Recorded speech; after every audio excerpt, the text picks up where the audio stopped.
Y me hace una cosa, tú tienes mucho acento. Ya. Mucho. Sí. ¿Me puedes hacer una demostración de cómo lo quitas? Pues... Di una frase, di una frase que diga, que no se me ocurre ninguna. No sé, me quiero pedir unas patatas alioli. me quiero pedir unas patatas alioli. Bastante bien. Sí, bastante bien. ¿Qué quieres que Pero te diga? que quite el acento. Que hagas uno con acento Me quiero pedir unas patatas alioli. y ahora uno perfecto. Me quiero pedir unas patatas alioli. Tampoco cambia mucho, ¿no? A ver, Claro depende. que no, es que... Sí, cambia. Es que yo, por ejemplo, no puedo. La gente no suele saber quitar acentos. Tú lo haces perfectamente. Yo llevo 6 años trabajando para quitar acento y para que tú digas, hostia, esa chavala de dónde es, madrileña. Ella es la youtuber malagueña Masi Rodríguez y este que acabáis de escuchar es un fragmento de una entrevista que se ha viralizado en las redes sociales en las últimas semanas. En él, ya lo habéis escuchado, dice que lleva 6 años trabajando para perder su acento. Francisco Amador, desde la redacción de Andaluzola. Hola, Antonio. 6 años para perder su acento por cuestión de trabajo. Y eso es lo que explica en la entrevista, que va más allá de ese fragmento que se está compartiendo. Dice que está trabajando para perder su acento, porque ella se dedica al doblaje y se ve casi siempre obligada a trabajar en un castellano neutro. Como si eso existiese, ¿no? Una vez más, Antonio, ese mantra del castellano neutro. Lo cierto es que esa entrevista nos ayuda muy bien a situar el problema que sigue enraizado, el de los acentos. De hecho, Masi Rodríguez está conversando en esta entrevista con un joven de Almería y con otro de Motril. Una conversación que gira en torno a la diversidad de lenguas y de acentos que tenemos en todo el país. Y en un momento de esa entrevista, uno de los conductores le pide a la malagueña que haga una prueba con acento y otra en un castellano perfecto. Y ahí, en cómo consideramos nosotros los mismos acentos, es donde está el meollo de la cuestión. El complejo está construido desde arriba y perpetuado desde abajo. El síndrome del colonizado, le leía en Twitter a Manuel Ares al hilo de este debate. De hecho, mira, la plataforma de contenido Disney Plus ha estrenado una serie que tiene en el centro de su trama la historia de un pueblo andaluz. Y es Masi Rodríguez quien le pone voz. Escucha. Espera, vas a conocer la historia de La chica invisible, la nueva serie de Disney Plus. Tras lo que parecían unas buenas noches de feria, cuando todos se levantan de las camas, descubren el cadáver de un adolescente que deja rota a toda la población. Un detective de la Guardia Civil inicia una investigación llena de peligro. Y esta misma voz, despojada de todo su acento, suena así en otros anuncios que no tienen su objetivo en Andalucía. Escucha. Dicen que viajar es ir de un sitio al siguiente, pero es mucho más. Viajar es juntar 4 cosas en una maleta para llenarla de historias. Es despegar lejos de la rutina y aterrizar tu sueño en un destino. Cambiar el chip, resetear la mente, vivir 1000 vidas o vivir 2 veces. Como el debate se ha generado en Twitter, perdóname que traiga a este punto otra reflexión. Esta del profesor de historia Javier García Fernández, que dice que el síndrome del colonizado se combate con amor propio y que tenemos una revolución cultural pendiente porque para una persona andaluza reconocerse a sí misma es ya una militancia. Bueno, pues quiero que escuche un último fragmento. Este te va a sonar más, porque fue un anuncio innovador en su concepción y ha recibido varios premios. Y porque hace de nuestro acento el mensaje de la campaña. Lo dicho, seguro que lo recuerdas. Respeto, descaro y mucho poderío. Así son las nuevas ediciones limitadas de Cruzcampo Especial, con mucho acento. ¿Tú sabes por qué a mí se me entendió en todo el mundo? El poderío es esa fuerza que tienes dentro para seguir siendo fiel a ti mismo. Ediciones limitadas de Cruzcampo Especial, con mucho acento. Y no sé si te has dado cuenta, pero sí, la voz de esta popular campaña también es de Masi Rodríguez. Curioso, ¿verdad? Pocas veces antes se ha hablado tanto de los acentos andaluces. Al menos, Antonio, se nota un interés por el debate, porque apenas han pasado una semana de otra afirmación polémica. Esta en boca de un académico de la lengua, Pedro Álvarez de Miranda, que en una entrevista para el programa La Sexta Columna de La Sexta dijo esto. Yo no pondría a un ceceante de locutor de un telediario y a un ceseante sí. ¿Es injusto? Puede que sí, que sea injusto, pero hay grados en los niveles de aceptabilidad social de determinados rasgos fonéticos. Y claro, ya te puedes imaginar la cascada de reacciones en las redes sociales. Quizá la más contundente, la de Teresa Rodríguez de Adelante Andalucía, que le respondía diciendo: yo no pondría a un supremacista académico de la RAE, para añadir: ¿os imagináis que dijera yo no pondría a un negro a presentar un telediario? No lo diría, pero yo creo que también lo piensa. Las hablas andaluzas y todo lo que hay detrás de cómo se reciben y cómo se entienden. Hoy este espacio va de eso y de dibujar el mapa de acentos de Andalucía. Hablando en andaluz, el podcast que pone el acento en Andalucía. La variedad de acentos que se dan en Andalucía y lo difícil que resulta precisarlos hace que su estudio resulte también muy complejo. Lo ha sido siempre y lo sigue siendo aún hoy, pues hablamos de algo como las hablas andaluzas, que no permanecen inalterables en el tiempo, más bien todo lo contrario. Ahora, un ambicioso proyecto quiere ayudar a radiografiar nuestros acentos y a documentarlos, para el presente y para el futuro.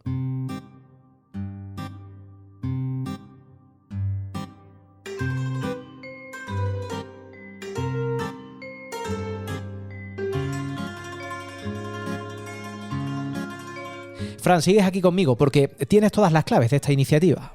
Es el proyecto Atlas Lingüístico Interactivo de los Acentos de Andalucía, un atlas que se propone describir cómo varían los acentos en Andalucía y que para ello cuenta con financiación de una beca emergida de la Consejería de Universidad, Investigación e Innovación de la Junta de Andalucía. ¿Quién se va a encargar de este cometido? Pues se va a encargar Alfredo Herrero de Haro, que es licenciado en Filología Inglesa por la Universidad de Almería y que ha completado su formación como profesor en Inglaterra. Actualmente trabaja en el Departamento de Lengua Española de la Universidad de Granada. Y enseguida vamos a poder hablar con él. Sí, porque sus investigaciones analizan principalmente distintos aspectos fonéticos y fonológicos del andaluz oriental. Pero ha estudiado también otras variedades del español y variedades del inglés, del árabe y del kurdo. Decimos que su cometido no es nada fácil, pero creo que el resultado final sorprenderá a muchos. Sí, porque realmente se quiere hacer un atlas lingüístico interactivo. Es decir, la forma en que se presentan los resultados será también muy visual y muy útil. Para ello está trabajando en una herramienta que visualizará esos mapas lingüísticos que resulten de su investigación. Y nosotros, como usuarios, podremos ir desplazándonos por todos los pueblos y comarcas para escuchar ejemplos y entender fácilmente cómo hablamos según el lugar en el que nos encontremos. ¿Y cómo va a recopilar todos los datos necesarios para este proyecto? Ya los está recopilando y lo está haciendo a través de grabaciones de voz de habitantes de unas 500 localidades de Andalucía. Esas grabaciones luego serán analizadas por el personal que forma parte del proyecto y los datos que se obtengan se presentarán en casi 300 mapas que mostrarán de forma clara cómo varían los acentos en Andalucía. Y sobra decir que esos resultados también se usarán luego en publicaciones científicas. ¿Y esas grabaciones cómo se obtienen? Esa parte es muy interesante también, Antonio, porque hace el proyecto tremendamente colaborativo. De hecho, en esta primera fase en la que se encuentra, lo que está haciendo es recoger datos a través de encuestas por internet. Es decir, nosotros ahora ya podemos entrar en una página a través de acentosandaluces.com y desde cualquier aparato podremos participar. Porque consiste en responder un cuestionario de forma oral. Tenemos que hablar un poco sobre temas triviales, ver una serie de objetos en fotos y decir qué son, y finalmente leer unas 5 frases de texto. Es decir, en una media hora podemos colaborar con ese proyecto. Todas las encuestas, por cierto, son anónimas. Andalucía ya tiene un atlas lingüístico, de hecho, fue el primer atlas lingüístico en el que se incluyeron fenómenos fonológicos. Sí, el Atlas Lingüístico y Etnográfico de Andalucía que publicó Manuel Alvar en 1973. Un atlas que incluye mapas con los acentos de unas 230 localidades andaluzas, pero esos mapas se han elaborado con datos aún más antiguos, de entre 1952 y 1958. Es decir, que esos mapas nos enseñan cómo hablaban nuestros mayores en la década de los 50, o los jóvenes de hace un siglo. Vamos, que los jóvenes de ahora podemos ayudar a que los de mañana entiendan y recuerden cómo hablaban sus mayores. Sí, podemos entenderlo también así. Gracias, Fran, por todas estas claves y no dejes de registrar tu maravilloso acento en este proyecto. Ni nuestros oyentes el tuyo, Antonio. Gracias a ti y hasta la semana que viene.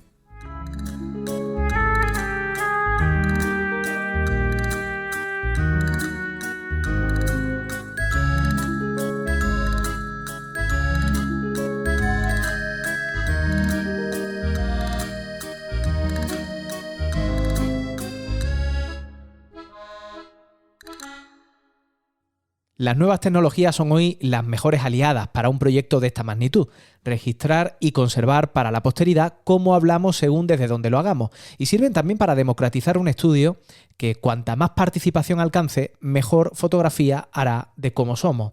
Alfredo Herrero de Haro, investigador principal de este Atlas Lingüístico Interactivo de los acentos de Andalucía. ¿Cómo estás? Muy bien, muchas gracias. ¿Tenemos aún hoy una deuda pendiente con el estudio de las hablas andaluzas? Sí, pero eso, sí, una deuda y bastante, que se ha alargado bastante tiempo en saldar, porque bueno, desde la publicación del sexto volumen del Atlas Lingüístico y Etnográfico de Andalucía, en 1973, pues no se ha llevado a cabo un estudio así de tan gran envergadura que abarque todas las provincias andaluzas. Y sobre todo porque aún nos quedan muchas dudas y hay muchas cosas por explicar. Sí, siempre hay gente que prefiere un término a otro, y la verdad es que siempre hay razones y el razonamiento es bueno, hay razones para usar ambos tipos de nombres. Hay gente que prefiere hablar de la habla andaluza, de los acentos andaluces, del español hablado en Andalucía. Siempre hay distintas opciones, y la verdad es que es bastante difícil zanjar ese tema, porque los distintos bandos del diálogo suelen tener puntos muy razonables, y no es algo fácil de concretar. Ni siquiera el proyecto de Alvar puede compararse a este. ¿Es el más ambicioso que se ha planteado sobre los acentos y las hablas andaluzas? Yo creo que sí, pero tampoco es un poco injusto también comparar mi estudio con el de Alvar, porque, por ejemplo, quiero poner un par de cosas en perspectiva, por lo que su estudio es importantísimo, y la verdad es que fue un estudio, pues, pionero, una obra legendaria, y horas y horas y años de trabajo. Y yo tengo la suerte de contar con más métodos tecnológicos, grabadoras y todo eso, pues cosas con las que ellos no contaban. Hubo tres investigadores, Alvar, Rigori, Salvador y Llorente, y tardaron entre 6 y 7 años en recopilar los datos. Ellos no miraban solamente la pronunciación, también hablaban de la variedad del léxico, de cómo varía el vocabulario de una zona a otra de Andalucía, y yo me estoy centrando solamente en la fonética, lo que es la pronunciación. Y ellos, al final, en esos 7 años casi, recopilaron datos de 230 puntos distintos, 230 pueblos. Pero claro, ellos tenían que ir ahí en persona, no contaban con grabadoras, lo que hacían era iban a un pueblo, encontraban a una persona más o menos mayor, entre 50 y 70 años más o menos, alguien que no hubiera salido del pueblo, buscaban que tuviera casi toda la dentadura intacta, y le hacían una serie de preguntas sobre cómo se dice en este pueblo, le enseñaban fotos, cómo se dice esto en este pueblo, cómo llaman ustedes a esto aquí, y luego, conforme ellos iban hablando, también iban apuntando las transcripciones fonéticas. Y en muchos casos, aunque los tres autores pues hicieron reuniones y se pusieron de acuerdo en el criterio, pero claro, luego no podían volver, cuando volvían a Granada o volvían a su despacho, no podían recodificar esas transcripciones, y eso es algo, por ejemplo, que yo tengo, con lo que yo sí que tengo ventaja. Yo tengo una grabadora, he hecho un sistema de encuestas por internet, en el que la gente esté donde esté en Andalucía, o incluso fuera de Andalucía o de España, pueden completar la encuesta, y a mí me llega el audio con una calidad buenísima, la verdad. Entonces, pues son facilidades que tengo yo que ellos no tenían, y a la vez, a la hora de analizar el acento, mientras que ellos tenían que analizar el acento de manera, lo que llaman perceptiva, ellos pues oían lo que una persona decía y decía, pues esta persona dice esta vocal aquí o allá. Yo cuento con programas informáticos que me dicen unas coordenadas en la boca, por decirlo de alguna manera, en las que puedo describir con bastante precisión en qué parte de la boca se dice un sonido u otro. Y claro, y eso es una cosa que ellos tampoco tenían. Los medios y los recursos son hoy mayores. Sí, totalmente. Por ejemplo, para ponerlo en perspectiva, en 10 días, la encuesta lleva activa 10 días, y en estos 10 días me han entrado 230 entrevistas, que es la misma cantidad de entrevistas de material que Alvar y sus colegas recopilaron en 7 años. De esas 230, uno de los problemas que hay con trabajo con una metodología como la que yo estoy intentando hacer, en primer instante estoy intentando recopilar datos a través de entrevistas por internet, es que también se tienen que desechar datos porque a lo mejor hay ruido de fondo, o el micrófono no estaba bien no estaba funcionando muy bien, hay un poquito de eco y algunos análisis fonéticos no funcionan bien, pero sí, en general no se puede comparar. Es por lo que yo creo que puedo hacer este proyecto pues, con menos ayuda y en menos tiempo de lo que lo hicieron pues, Álvar y su equipo en el 73. Se dice que las hablas están siempre en continua evolución. Las de hoy no son las mismas que las de ayer. ¿Crees que este nuevo mapa de acentos va a dejar resultados interesantes que puedan hasta sorprendernos? Sí, yo creo que sí. Por ejemplo, para que la gente se haga un poco de idea, aunque el mapa o los mapas de Álvar y de sus colegas se publicaran en el 1973, pero se hicieron con datos que se recogieron entre el 1952 y el 1958. Y los hablantes normalmente eran hombres, es otra cosa, no incluye mujeres, eran hombres de edad avanzada, o sea que si pensamos en alguien que tenía 50 y pico o 60 años en los 1950, pues estamos hablando de hablantes que nacieron en el 1900. Son hablantes que eran jóvenes, tenían 20 y pocos años en el 1920, por lo que podemos decir que el ALEA, aunque sea del 1973, recoge datos de lo que era el habla de los jóvenes del 1920. Eso es una de las razones por las que yo creo que ha sido buen momento de hacer el proyecto este que quiero hacer ahora, porque es prácticamente 100 años después de eso, va a recoger el habla de los jóvenes de ahora, porque la mayoría de gente que haga la entrevista por internet suele ser gente de edad más hasta los 40 años así, y se va a poder comparar cómo ha cambiado el acento de Andalucía en esos 100 años. Y luego también ya hay diferencias que se pueden ver. Por ejemplo, las zonas de ceceo, seseo y distinción son zonas que yo creo que han cambiado bastante, sobre todo las de ceceo. Y son cambios que no se dan solamente en andaluz, sino en todas las lenguas de Europa. También lo que son lo que se considera como acentos más fuertes suelen ir debilitándose conforme la gente empieza a ir más a la escuela, los medios de comunicación también se imponen. Entonces yo creo que sí que vamos a poder ver distintos cambios y algunos más pronunciados que otros, sí. ¿Estos cambios en los acentos de Andalucía pueden ayudarnos a comprender los cambios que se han dado en la sociedad? Pues sí, por poner dos ejemplos, yo me crié aquí en El Ejido, en Almería, y hay gente que dicen que el acento del Ejido es un acento curioso, porque El Ejido es un sitio que ha sufrido bastante inmigración desde el extranjero, pero dentro de España y dentro de Andalucía también. Entonces hay una especie de convergencia de acentos, y aunque sea un acento, por supuesto, andaluz, yo tengo cosas como las vocales abiertas de 1, 2, 3, pero sí que hay una tendencia un poco más neutralizadora que otros acentos que no hayan tenido este influjo de migración. Eso por un lado. Pero luego también podemos pensar en procesos como, por ejemplo, el ceceo, el seseo y la distinción, como seguramente, todavía no me están entrando los datos y lo estoy analizando, pero seguramente el ceceo se haya reducido.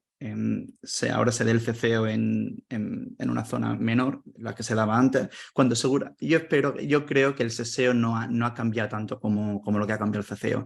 Y es prácticamente porque el seseo está un poquito más aceptado en la sociedad de lo que está el ceceo. Pero bueno, como he dicho, solamente llevo trabajando en este proyecto 6 meses, he empezado a recibir los datos ahora y todavía hay que hacer un análisis pues, acústico mediante distintos programas informáticos y luego hacer los análisis estadísticos, pero mi intuición va a ser esa, por ejemplo, que el ceceo va a haber cambiado más de lo que ha cambiado el seseo. Entonces sí, por eso, pues, entre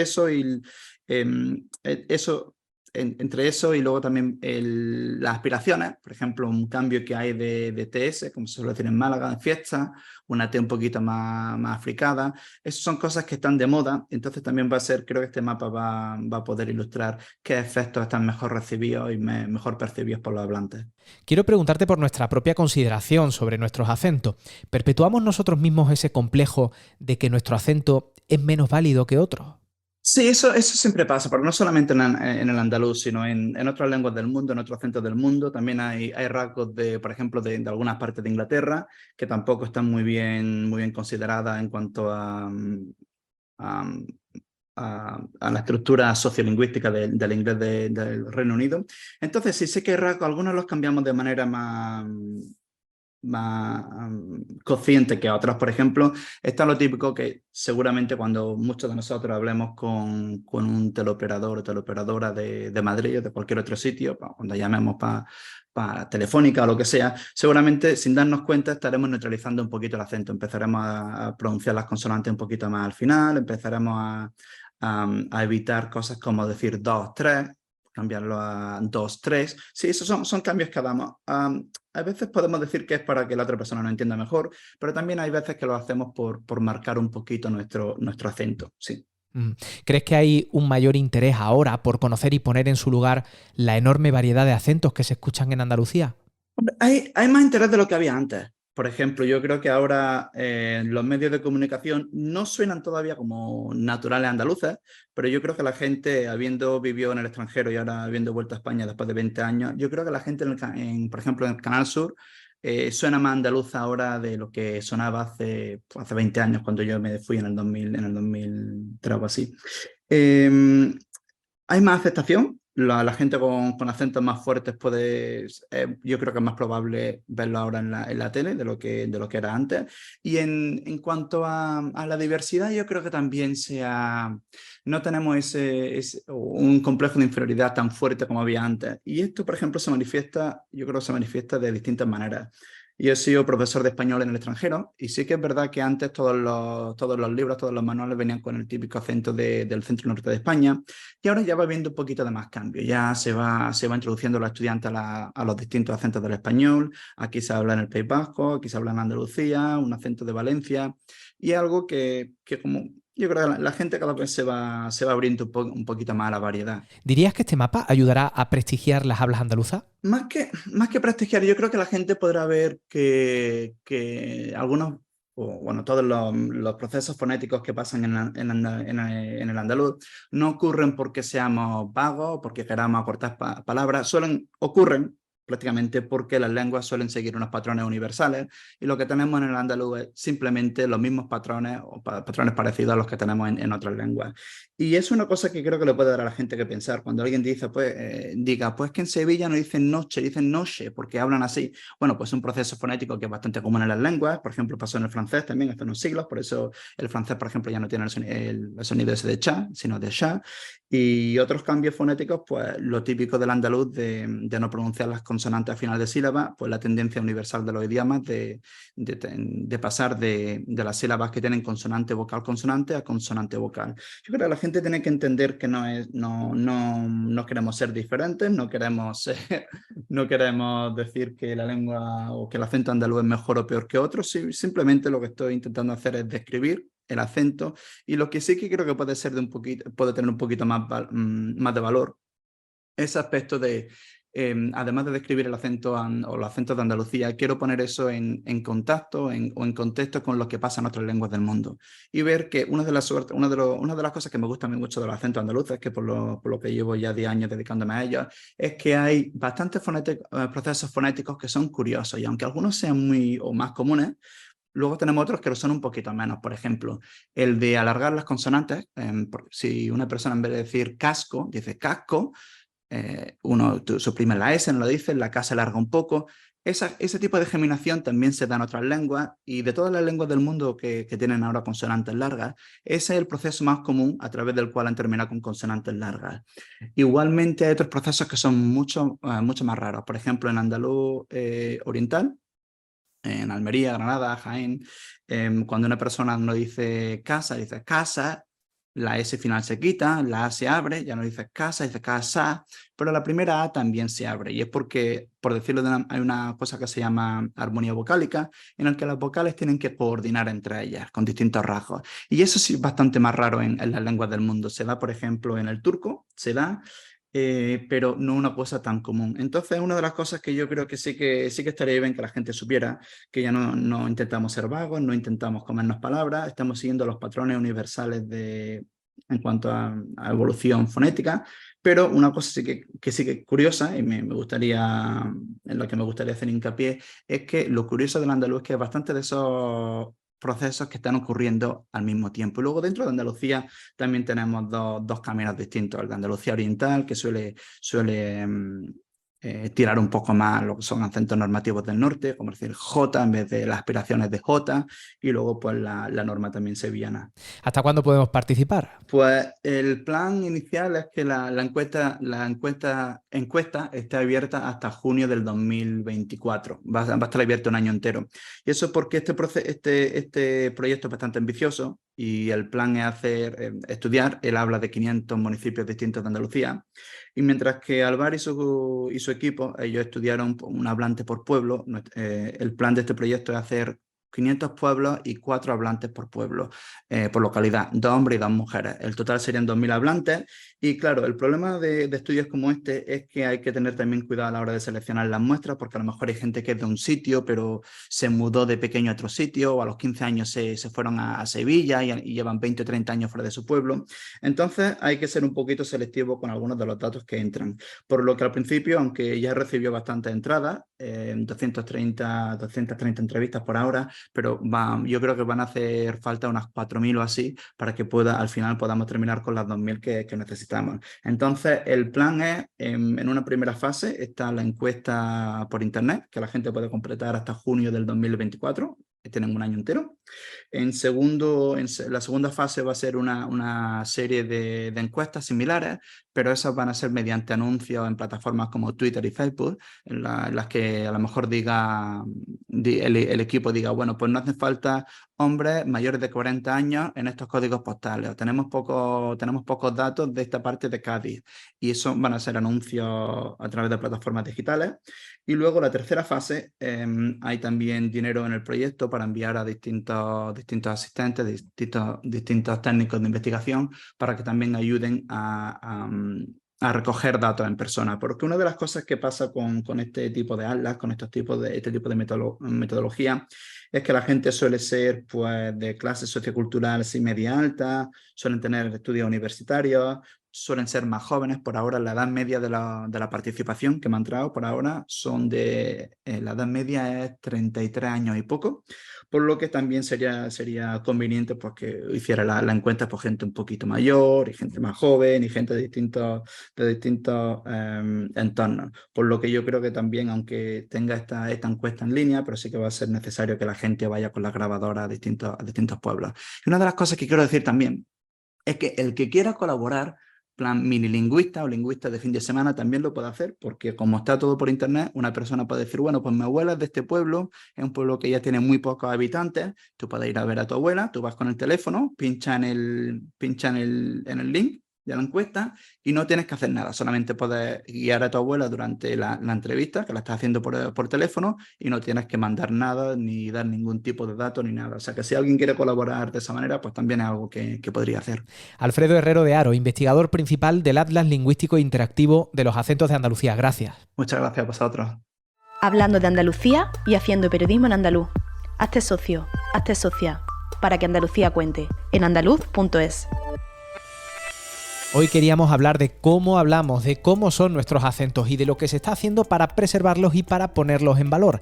Y si lo podemos hacer es gracias a los socios y socias que tienen el adelanto de este espacio y que después tenéis todos disponibles en abierto en las principales plataformas de audio bajo demanda. Los sonidos del romance andalusí nos explican cómo escuchábamos a nuestros antepasados. Y Pablo Sánchez nos cuenta que la lengua andalusí, cuyo vocabulario doblaba al de cualquier lengua hermana, no se parecía a la pronunciación del resto de lenguas ibéricas de hoy. Y en el presente, un estudio del CSIC alerta de que se necesitan más de 1.000 linces hembras para garantizar la viabilidad genética de la especie. Es decir, harían falta 3 veces más de las que hay actualmente. También tendrían que crearse hasta 8 nuevas subpoblaciones. Y con muchos andaluces y andaluzas ya de vacaciones, las playas de Roquetas de Mar y Zahara de los Atunes se sitúan entre las más buscadas en todo el país. Alcanzan decenas de miles de consultas como destino preferido por los veraneantes. Todo esto te lo contamos ya en nuestra web, en andaluz.es. Gracias Alba Canovaca, este podcast lo produce Maravedismo. Yo soy Antonio Campos, la semana que viene ya sabes, seguimos aquí hablando en andaluz.